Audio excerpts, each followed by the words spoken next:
urumva ikintu kimbabaje nuko bageze kumuha ijambo akavuga ngo mu myaka bamaranye 14 ngo nta kibi bigeze bagirana. Ninde ubivuze? Kibonke ashinguwe nk'umuntu utarigeze gukorera Imana. Kibonke ashinguwe nk'umuntu utoraguwe ku muhanda. Kibomwe mu bakristo babo ba Kibonke n'umugore mu bakristo babo yatweretse ifoto urwasaya umugore aramuteye icyuma amaraso arimo aravirirana. Bahaye ikaze kandi abifuriza kumererwa neza bwe mufite ibibazo cyangwa se mufite agahinda bitewe no kubura abanyu mwihangane kandi mukomere. Urugendo TV Yes arakiza.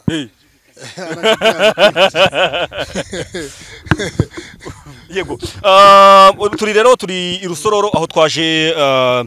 guherekeza Bishop umukozi w'Imana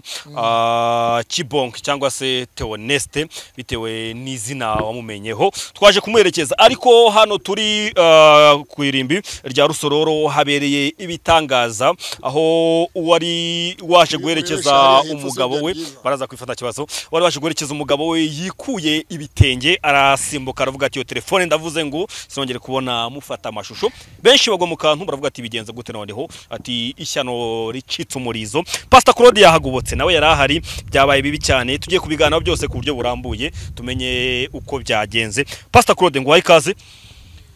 Urakoze cyane. Bitese. Biraho urakoze kumikaze kwikaze TV n'izindi channel. Turahera he noneho. Aho duhera rero turahera ku rushako rubi.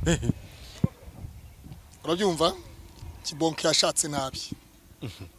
Urushako rubi rero iyo rwabayeho ntacyo utakora. Urushako rubi. Yewe ku munsi w'ejo nari nakoze ikiganiro. Ngerageza kuvugira umugore wa Kibonke. Ariko uyu munsi ubuntu bw'Imana ne namutwikirije bwose nabumukuyeho. Umwe mu bakirisitu be yanyeretse ifoto umugore wa Kibonke yateye icyuma Kibonke avirirana hano gutya. Umugore we ibi mvuga nzamuye ikiganza cy'iburyo nk'umukozi w'Imana mu kibo cya Kristo Yesu. Wabyumvise? Yego. Kibonke yagiranye amakimbirane n'umugore we bigeraho umugore wa mutera icyuma ubura ku buryo wabonaga amaraso avirirana. Bivuze ko Kibonke ntabwo yishwe n'umuriro. Kibonke yishwe n'umuriro yaraniyahuye ahubwo yiyahujwe no gushaka nabi. Iby'icyuma nabonye ifoto nayikubise amaso nayigira. Ifoto twayirebye turi kumwe. Nayibonaga iyo foto nivugiye ku giti cyanjye. Umwe mu bakristo babo ba Kibonke n'umugore mu bakristo babo yatweretse ifoto urwasaya umugore aramuteye icyuma amaraso arimo aravirirana. Kibonke. Hanyuma ikindi ubushize nakoranye ikiganiro na Mutwara Sibo waho ndamubaza nti aho nimwagiye muca urubanza rwa ngondagonde kuri Kibonke bigatuma yatsindwa mu rukiko rw'ibanze nk'umuntu utazi kuburana umuntu wihaye Imana ubu koko Kibonke ntimwamuca urubanza rwa ngondagonde kandi ibingibi bijyanye nuko umugore ateye icyuma Kibonke mu musaya amaraso akavirana akajyanwa kwa muganga mu bitaro. Yego. Ntabyo bigeze batubwira. N'ubwa mbere bivuzwe. Wabyumvise neza? Numvise ijambo kwirimbi uwitwa ngo ni umutangabuhamya w'umugurano umutangabuhamya utazwi oya ntabwo bikunda bwana egezayo umutangabuhamya utazwi. Wabyumvise neza? Yavuze ubuhamya bashatse umugabo w'umubausa bamwe bavuze baturiya mugabo ashobora kuba ari ugiye kwinjira rura rugo rwa Kibonke. Yego. Uriya mugabo wabonye muremure. Wabonye? Wabonye uriya mugabo muremure. Namubona. Uriya mugabo ntabwo azwi n'abakristo bo kwa Kibonke, ntabwo azwi na famille ya Kibonke. Wabyumvise? Yewe na famille y'umugore ntabwo imuzi. Wabyumvise? Yewe n'abaturanyi b'imatwari ntabwo bamuzi. Bivuze ikirero. Haje umutangabuhamya w'umugurano. Yego. Umugore wa Kibonke Kibonke ashinguwe nk'umuntu utarigeze gukorera Imana. Kibonke ashinguwe nk'umuntu utoraguwe ku muhanda. Kibonke ashinguwe nk'umuntu utarigeze kwitwa pastoro mu gihe yari afite abakristo bose bifashe kwitama bumiwe. bivuze ngo birazajya gusana cya gitutsi mbona numva none se ngo umuntu ngashyinguwe nk'imbwa dore uko bimeze niba nta mukristo ushobora kuba yamutangiye ubuhamya ntabwo nigeze kuba yasengeye niba uwo yaguye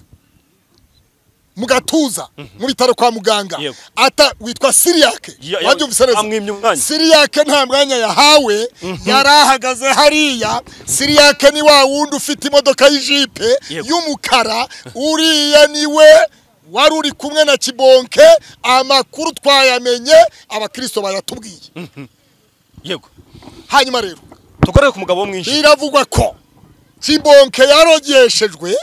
kugira ngo arogwe ibisazi bituma ashobora kwiyahura gatangi tarabase ariko se wowe bite byawe muri gonda divorce se none se divorce si ukugabana se divorce si ukugabana none se kugira ngo umuntu afate byose atagabanye bisaba iki urapfa hazo ko bikomeye waba uri umugore w'umukozi w'Imana nka Kibonke yego uri umugabo Kibonke wakoreye Imana Kibonke ufite amazu ufite ibibanza Kibonke ufite abantu wabonye imodoka zari zaje gutabara wabonye moto n'amagare n'amamodoka n'ibikina abantu baje kumushyingura iyo bititwa rya zina ngo yitwikishije esasa ari yahura imodoka ziba zakubise nk'izo kurwa Pastor Theogene zaho yego umugore wa Kibonke yaragiye yishakira yizanira umugabo utazwi uyu mugabo utazwi n'umugabo w'indarikwa yageze mu mudugudu abantu bose barumirwa abwira abamo kameramani arababwira ngo kamera yose ndayimena bamwe bati wowe uturutse he bati cyangwa uyu mugabo niwe winjiye urugo rwa bishop akaba atumye apfa abandi none ibyabereye kwirimbi wowe niba utabashe kubibona uwitwa misigaro wa ukweri time poro yakubiswaranirwa kwirimbi n'ishati bayimuciraho umugore yasimbutse uzashaka misigare poro azaguha ayo makuru nabonaga umugore asimbuka umugore nawe asimbukana n'abantu bafite telefone bakamera yaraguye mu gitu yaraguye mu ntuze mu ishyamba ibyo bintu byose rero ubona ko ari ibintu byateguwe umugore afite ukuntu we yarabizi yabiteguye mu buryo bumwe cyangwa se ubundi ariko Kibonke apfuye ari umukozi w'Imana reka tugaruke mu rugo reka duhere mu rugo tugere hano noneho hano kwirimbi aho bari baje kumuherekeza tubanze tugaruke ku mugabo washe wambaye agapfukamunwa ndetse n'ingofero abaturage bakajya bibaza ngo urinde kuhindutse umukuru w'umuryango bakibaza ngo uhindutse umukuru w'umuryango mu buhe buryo bamwe batamuzi uyu mugabo wari usanzwe umuzi ko Kibonke ari inshuti yawe uriya mugabo n'umugabo w'indari kwa Kibonke ntabwo muzi none se usibye jewe abakristo be ntibamuzi abaturanyi ntibamuzi abo mu muryango w'umugore wa Kibonke ntibamuzi Pastor Selemane wabaye hafi yego y'umuryango ntabwo amuzi none se undi muntu wamumenya wundi ninde bivuze ngo yabari umwishira mbo ivyo byose abantu bakomeje kubikomozaho batese uyu mugabo ubu si utumye nyakwigendera yitaba Imana kuko ibikorwa yakoze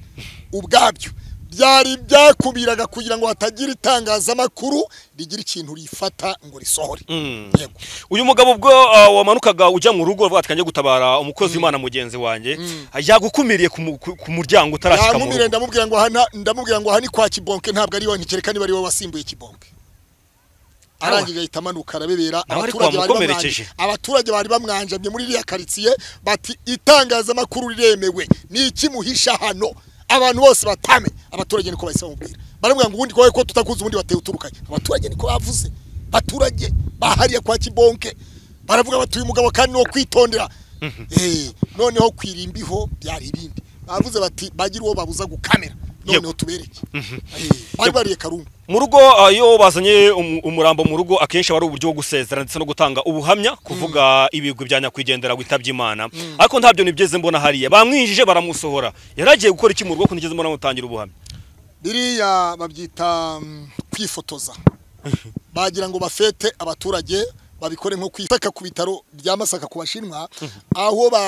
byari gufata umurambo byari saa moya bawufashe saa 7 zuzuye kubera iki kubera kugira ngo bahunge abantu kugira ngo bahunga abantu bahunga itangazamakuru bagire gute noneho basanga n'ubundi itangazamakuru yabatangatanze imasaka ku bitaro ryari rihari no mu rugo yewe itangazamakuru ryari rihari ariko nkubwiza ukuri Kibonke nubwo apfuye ari umugabo apfuye ari umugabo ntabwo apfuye nk'imbwa apfuye ari umugabo yakoze ibikomeye yakoze ibintu byinshi amakuru yewe nifitiye yizewe yewe numvise amajwi yafashwe arimo aratura yihana kubwanyu mbere yuko apfa yapfuye yihana aravuga ngo bazamusabira isi yose imbabazi n'abanyarwanda imbabazi arangije aranavuga ngo kandi ikindi bazamushingurira usororo mu makaro uko ubona shingura arimo ayo majwi ningira amahirwe yo kubafatisha ayo majwi tuzayaba uko ubona shingura abona azakirwaho amakaro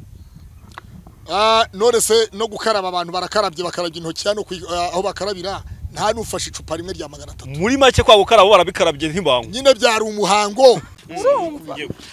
ikintu kimbabaje nuko bageze kumuha ijambo akavuga ngo mu myaka bamaranye 14 ngo nta kibi bigeze bagirana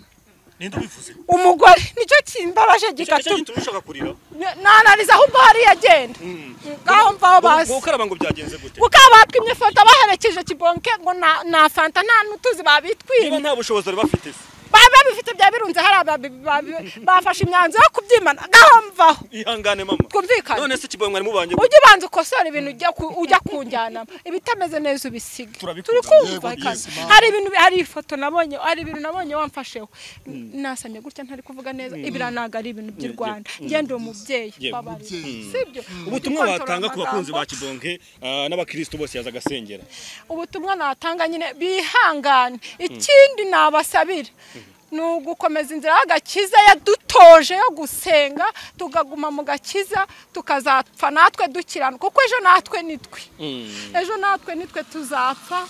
ariko gupfa twihanye nicyo kintu cya mbere ngende gusaba Imana ngo ariko ngo umugore ngo nta kibazo afitanye n'umugabo banabuze ikintu mama hari umuntu batweretse ifoto umugore yateye icyuma Kibonke atarapfa akiriho nyuma aza kujyanwa kwa muganga arivuza arakira iyo foto aho umugore yari yaramuteye icyuma mwigeze mumenya nk'abakristo ntago njye nabashije kubimenya ibyo ngibyo wa muntu hanyuma ariko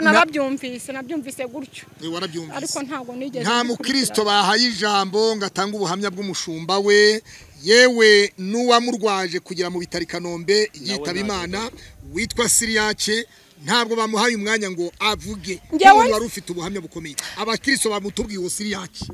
Siriyake ngenzi atigeze avuga size ari uvuze habanje mu pasiteri wasenganaga na Kibonke habanza hajyaho nundi arangije rero nawe akurikiraho bimwe ngiye kuko numvaga bimwe bari kubeshya ntago twahamanyije nahise nigenda nsize umugore ari kuvuga avuze ngo mu myaka 14 bamaranye ngo ntago bigeze bagirana ikibi aho ngaho no misendira mitansoka na bindi nubimba kuba abanaga se wowe urabishidikanya kubera ikikanda impamvu mbishidikanya nuko ngewe imyaka hafi 7 hafi 6 Kibonke dusenga nta nsengera buri munsi ari umukristo nge nta cyaha nge nta kintu nzi uriya mugabo habe n'iki na kimwe ariko hari umugabo wari uri kuyobora gahunda wamubonye muremure uriya mugabo w'inzobe uriya w'inzobe mwarimu musanzwe mumuzi se uriya mugabo dusanzwe tumuzi gutyo ariko hari nundi w'igikara abayobora ni benshi uyu w'igikara ntabwo ari inzobe ni igikara muremure ihangane hanyuma bivuga ko Kibonke yari yagiranye umugore yagiranye amakimbirane na pasiteri Kibonke umunsi yitabaga Imana ari kuwa 4 bagiranye amakimbirane umugore ajya kurega Kibonke kwa mutwara sibo yaranabitubwiye atubwira ko umugore yari yaje kumuregera none umugore aravuze ngo nta kibazo na kimwe bigeze bagirana kandi bafitanye urubanza mu rukiko bari bafitanye imanza mu nkiko bari kuzabasomera kuwa gatanu kuri wa gatanu hanyuma umugore arihandagaje aravuga ngo nta kibazo yigeze agirana n'umugabo kandi Kibonke yakatiwe igifungo cy'amezi 8 arangije ahungira i Bugande umwavoka we arajurira baza kuburana mu rukiko rwisumbuye irusoro none umugore arihandagaje ngo n'uwatanze ubuhamya w'umugurano baguze aravuga ngo nta kibazo bigeze bagirana kandi umugabo yiyahuye kubera urugo rwe kandi yiyahuye kuri ngenda babwiye se kuki niba nta kibazo bari bafitanye kuki umugabo yafashe umwanzo wo kwisiga essence kuri uwo munsi kandi yabaga wenyine mu gikari kandi yabaga mu nzu yo hepfo wenyine mise nyine bisa bindenga ndigendera mbise mbivuga gutyo ariko numva bose bahise bose barasakuje mita nigenda wari umaranye igihe kingana iki usengana n'umukozi w'Imana Pastor Kibonke nyine ngewe twamaranye igihe kinini pe ni imyaka igera nko muri 7 impanga mfite twamenyanye nkwita abana babiri rero ubu ngubu abo bana bafite imyaka 7 niho twamenyanye ansengera ngewe nyine mu buzima nanjye bitagenda neza nibwo rero yansengeraga akajya mbuza kwiyahura nkagenda tukagana nanjye nigeze kujya mubwira nziyahura rimwe akambwira ati wapi ntukiyahure kwiyahura n'umwuka w'abadayimoni akansomera Bibiliya akansengera buri munsi kambwira ati taha abantu uzababyara bare mu ishusho isa nk'iyabasasi koko niko byagenze ubwo rero ni nk'imyaka 7 hanyuma uyu tubonye twakozwe n'isoni tubonye umugabo w'umugurano w'umutangabuhamya w'umugurano tubona n'umuntu wayoboye gahunda ngo ni umubouncer bodyguard nuko nanjye nagiye mbyumva bodyguard ku rupfa jyabaho barapfundikiranye amana mbabare wakabyara nk'umukristo ubuza umushumba wawe twese twari tumuzi twaramukuye ahangaha gutya ni inama ze yangiraga kenshi inama ze yakugiraga yangiraga kenshi inama ze amasengesho ye no kunyigisha gusenga niho namenyeye gusenga ntabwo nari nzi gusenga pe nanyigishije gusenga igihe kinini anyigisha nimba umuntu ahuye n'ikibazo atari ngombwa kujya hanze ku gasozi ujya mu nzu ugasenga ukajya ku musozi ugasenga Imana ikabikora kandi koko Imana yarabikoze abona ko nsigaye uko nasaga icyo gihe siko nkimeze rero kwamagaze gutya ngiye mbikeshura amuvandimwe gusa natunguwe n'urupfu rwe cyane kandi rwaranambaje isa n'uyu munota Imana ihabwa icyubahiro hanyuma tubonye ashinguwe habayemo intambara kwirimbi umugore yafashe amatelefone y'abantu arabashikuza yaraguye no mwirimbi yaraguye mu mva hejuru yo kugira umutima mubi hari umuhungu wafotoye yashaka gufotora isanduku mu mva arangije afata telefone asa nk'uyikubita gutya umuhungu arayisama ubwo aravuga ngo gufotora ntibyemewe nibwo wa mugabo wundi yitagavuga ngo nibareke abantu babifotorere nibwo bafotoye ariko nabwo yagaragaje ikintu kitari cyiza ntabwo kuba uriya yarafotoye agomba kumukubitira telefone ngo nareke gufotora kuko n'ubundi byarangiye n'ubundi gufotora si amakuru yarabonye mu buzima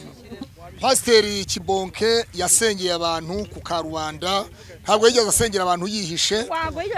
yasengeye abantu yihishe mu rwihishwa ariko umugore we yashatse kumuhisha bitewe n'impamvu ze bwite abantu benshi batamenye kubera iki umugore yashatse guhisha Pastor Kibonke kandi yari umusitare yari umuntu wasengeye abantu benshi yabwirije ubutumwa abantu benshi yaratugaburiye dushonje Imana imirimo yakoze gusa Mana ikintu musabiye ni ijuru kuko hagati nta kintu ushobora kurenzaho ni ijuru uzamubabara icyaha cyo kwiyahura akisiga peteroli ubundi uzamuha ijuru yapfuye yihanye audio twayumvise yapfuye ngo yihanye hari umupasiteri watanze ubuhamya tugushimire cyane Imana igukomeze kandi biragaragara koko uri umukristo twabonye kwirimbi abantu ntabwo barize harimo abarize harimo n'abandi barize birangiye nyine kuko kwirimba urabona ko bari gukorera ku minota kandi urabona ko bimwe byinshi batari no kugenda neza nyine kubera hari iminota basiganaga nayo murakoze turi kumwe n'umukozi w'Imana Apostle Ntambara Innocent Saturday n'umwe mu bashumba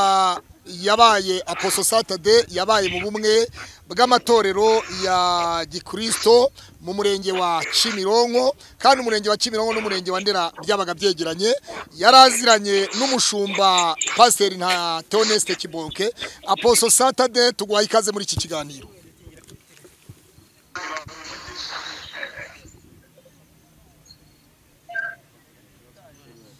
Apostle tubahaye ikaze muri iki kiganiro Apostle murakoze cyane Aposo tuvuye kwirimbi gushyingura umukozi w'Imana Pastor Kibonke nta kiruta Imana Theoneste no yewe na Imasaka gufata umubiri Imasaka twari duhari ariko ntabwo byagenze neza iyo urebye gufata umubiri byari saa moya ariko umubiri wabashe gusohorwa ku isaha ya saa saba nuvuga ngo inyenga biheza ari zatanzwe muri gahunda ntabwo zubahirijwe tugeze mu rugo imatwari kwa Pastor Kibonke ibintu byabaye bibi bashatse umugabo w'umugurano witwa ngo numubausa abuza itangazamakuru yewe n'abaturanyi nta n'umukristo watanze ubuhamya kuri Pastor Kibonke bivuga yuko yazanywe n'umugore we kugira ngo akange abantu n'itangaza makuru nk'umuntu wakoreye Imana rero twumvise amajwi yiwe batwumvisha ko yihaniye ku munota wa nyuma asaba Imana imbabazi ndetse n'isi yose muri rusange anasaba ko bazamushyingura irusororo mu gihe aza kuba yitabye Imana icyo gihe yarakiri muzima Aposo ibyo byose niki wavuga nubuhe bujyanama nize manuro watanga kubyo wumvise byabaye ku murambo wajya kwigendera yego abameze nka Pastor Kibonke wiyabuye wisutsoye esansi ni benshi yego mu mitima yabo bashobora gufata icyemezo nk'icyo ariko nababwira ngo gufata icyemezo nk'icyo ntabwo ari byiza abameze nk'uriya we yagiye yapfuye yatashe ariko abagira umujinya urenze bagafata icyemezo nk'icyo nababwira ngo ntabwo ari byiza ntibabikore ikindi ibikomere ni byinshi umuntu aterwa ibikomere n'uwo bashakanye umugabo we abana be inshuti ze abakoresha n'ibindi ariko kwivutsa ubuzima ukiyahura ntabwo ari byiza abafite icyemezo nk'icyo abashobora gufata icyemezo nk'icyo uwo mugabo yafashe ntabwo ari byiza na gato icyo navuga Pastor Claude mpumurije abapasiteri bose n'abakirisitu bose ndetse n'abana be muri rusange ndetse n'abantu bose akomokamo n'abamukomokaho ntibahumure amakuru dufite aturuka kuri Pastor Claude Niyonzima umuyobozi w'Ikaze TV aragaragaza yuko Pastor Kibonke yagize igihe cyo kwihana kwiyeza no gusaba imbabazi abanyarwanda no gusaba imbabazi imiryango n'Imana ko yisutseho cyangwa yimennyeho esansi mureke aruhuka amahoro ikindi imiryango niyumvikane kuko numvishije ko yari afite imitungo umugore we bamuhe bugufi bitaba intandaro nanone kumva ngo umugore yiyahuye kubera amagambo menshi n'iki agira abapasiteri bamuba bugufi numva ari icyo navuga naho ibijyanye n'akavuyo kabereyeyo ibyo ntacyo nabivugaho kuko sinari mpari ariko muri rusange ubutumwa natanga ku Ikaze TV n'urugendo mu by'ukuri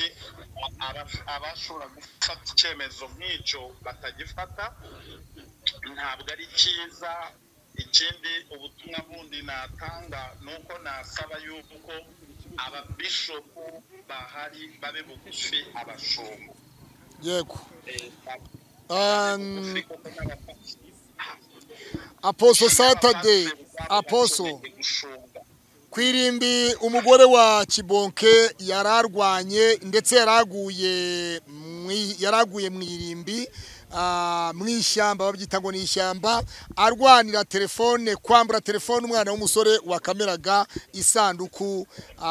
y'umurambo Pastor Kibonke ni umuntu wakoreye Imana ni umuntu w'umusitare ni umuntu uzwi hari yatabawe n'abantu benshi yashyinguwe n'abantu benshi batitaye ku magambo yavuzwe ariko kandi hagaragaye akavuyo kwirimbi katejwe n'umugabo wari wazanywe n'umugore wa Kibonke utazwi n'abakristo utazwi mu mudugudu utazwi nta muntu numwe wari umuzi uwo mugabo rero yavodeshejwe ngo kugira ngo abe chifu escort w'umugore wa Kibonke ibintu ngibyo mwivuga butumwa byari bikwiriye kugira ababausa mu gushingura icyo navuga ibyo mu bindi bihugu birakora ariko iwacu mu Rwanda bene abo bantu ntabwo bemewe umutekano n'uw'igihugu ubona hari ikitagenda neza ushobora kubisaba RIB cyangwa polisi cyangwa inzego z'umurenge cyangwa iz'akagari cyangwa iz'umudugudu zikagukorera umutekano zikawugushakira mu gihe ubona ko atari wo ariko mu Rwanda nta wundi mutwe wemewe wo kuvuga ngo wishakiye abarinzi icyo navuga uwo mudamu natuze niba abona hari ibitamugendekera neza naga n'inzego z'ubuyobozi zimufashe ariko akumva ko yakwirwanirira kandi iki si cyo gihe cyo kuba yarwana iki ni igihe cyo gushyira ibitekerezo umugabo we witabye Imana babyaranye akagira ako gahinda umugabo agataha mahoro inama namuha niba abona hari ibitagenda neza agerageze agana inzego z'ubuyobozi zimufashe. Aposo murakoze tubashimire cyane ndumva muri ahantu nko mu rusengero. Oya ndahantu hatakuza cyane ndi mu mujyi wa Kampala. Sawa turabashimiye cyane Aposo Saturday. Sawa mezi. Yego ni parihe so tubashimire rero muri make tubabwire ngo mu by'ukuri aha duhagaze ni Rusororo